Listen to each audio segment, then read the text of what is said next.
लखनऊ में संदिग्ध आतंकी को पकड़ने के लिए चिली बम का भी इस्तेमाल किया गया है। इस चिली बम को कमरे में फेंका गया ताकि आतंकी बाहर आ सके। दरअसल चिली बम वो हथियार है जिसके इस्तेमाल से बिना इंसान को मारे पकड़ा जा सकता है। मतलब चिली बम के जरिए किसी के शरीर को ज्यादा नुकसान नहीं होता और उसे जिंदा पकड़ा जा सकता है।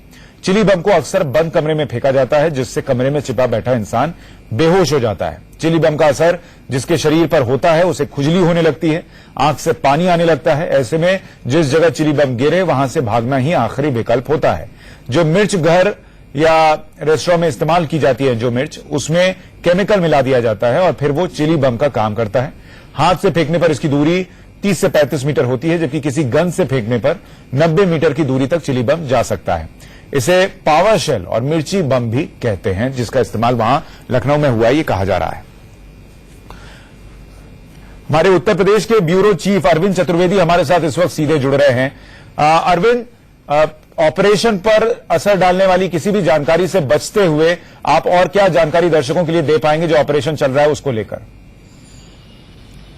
सुशांत, मैं इस समय की सबसे महत्वपूर्ण बात आपको ये बताना चाहता हूं कि लखनऊ जोन के आईजी ने इस बात को शेयर किया है कि अभी आतंकी जो है वो जिंदा है और ये फिलहाल अभी की खबर है।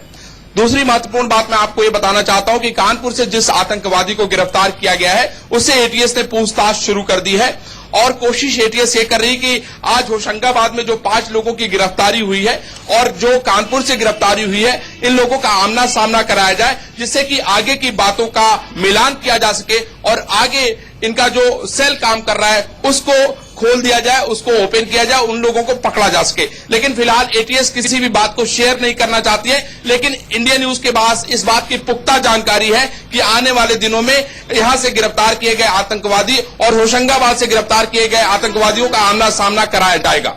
ठीक है अरविंद, 2 बातें और बता दीजिए। कहा जा रहा है कि मिर्ची बम का भी इस्तेमाल हुआ है लखनऊ में जो संदिग्ध आतंकी है उसको बाहर निकालने के लिए, क्या उसका कोई फायदा नहीं हुआ, इस पर कोई जानकारी है? और दूसरा कि कल 7वें चरण का मतदान भी है, तो ऐसे में जो ये पूरा घटनाक्रम रहा है, कुछ संदिग्ध आतंकी पकड़े गए हैं, कुछ पर कार्रवाई हो रही है, क्या उसको देखते हुए सुरक्षा व्यवस्था कल के वोटिंग के लिए और बढ़ाई गई है क्या?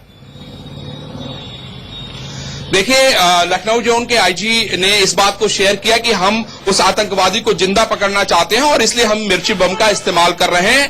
बाकायदा मैसेज भेज के इस बात की उन्होंने जानकारी दी। दूसरी महत्वपूर्ण बात मैं आपको बताना चाहता हूं कि इस समय जो 7वें चरण का मतदान होना है उसको लेके खुफिया तौर पे हाई अलर्ट जारी कर दिया गया है और निश्चित रूप से ये आतंकवादी कहीं न कहीं इस फिराक में थे कि किसी बड़ी वारदात को अंजाम दिया जाए और इसको लेके सभी, हम जिसको कह सकते हैं कि जिन इलाकों में मतदान है वहां पे खास तौर पे इंटेलिजेंस को, वहां पे लोकल पुलिस को, वहां पर बाहर से रैफ और सीआरपीएफ जो आई है उनको सबको अलर्ट कर दिया गया है और मैं समझता हूं जो भीड़ भरी जगह है वहां पे लोगों के सघन तलाशी अभियान को भी आरंभ कर दिया गया है। सुशांत, अरविंद, दो बातें जो पता चली कि कानपुर में और जो लखनऊ में ऑपरेशन चल रहा है, दोनों ही जगह पे जो संदिग्ध आतंकी हैं दोनों पहले से वहां रह रहे थे और काफी दिन से रह रहे थे, जो कि बहुत गंभीर मसला हो जाता है क्योंकि ये इस तरफ इशारा करता है कि हो सकता है इनका नेटवर्क काफी बड़ा हो क्योंकि वो वहां पर रह रहे थे। ये कब से रह रहे थे, किस तरीके का काम कर रहे थे, कोई इस पर भी जानकारी है क्या?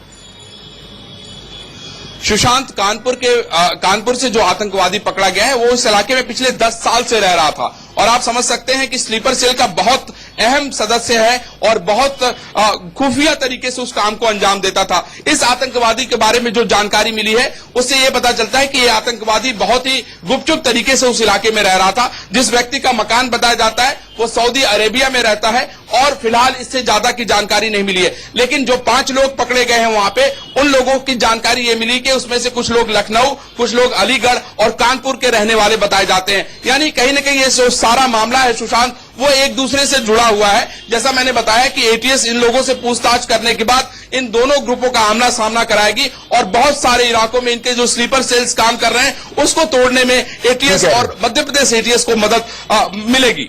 ठीक है, आप बहुत अहम जानकारियां दे रहे हैं कि कानपुर में जो संदिग्ध आतंकी पकड़ा गया 10 साल से वहां पर रह रहा था, स्लीपर सेल की तरह काम कर रहा था, ये भी जानकारी अभी छनकर बाहर आ रही है। और लखनऊ में भी जो संदिग्ध आतंकी जिस पर कार्रवाई हो रही है वो भी कई सालों से वहां रह रहा है, ये कहा जा रहा है। लेकिन ये पूरा मामला जो है वो तब सामने आया है जब मध्य प्रदेश के शाजापुर में एक पैसेंजर ट्रेन में ब्लास्ट हुआ। वहां किस तरीके से ब्लास्ट हुआ और कैसे ये पूरा कनेक्शन जुड़ा, ये आपको बताएंगे एक छोटे से ब्रेक के बाद।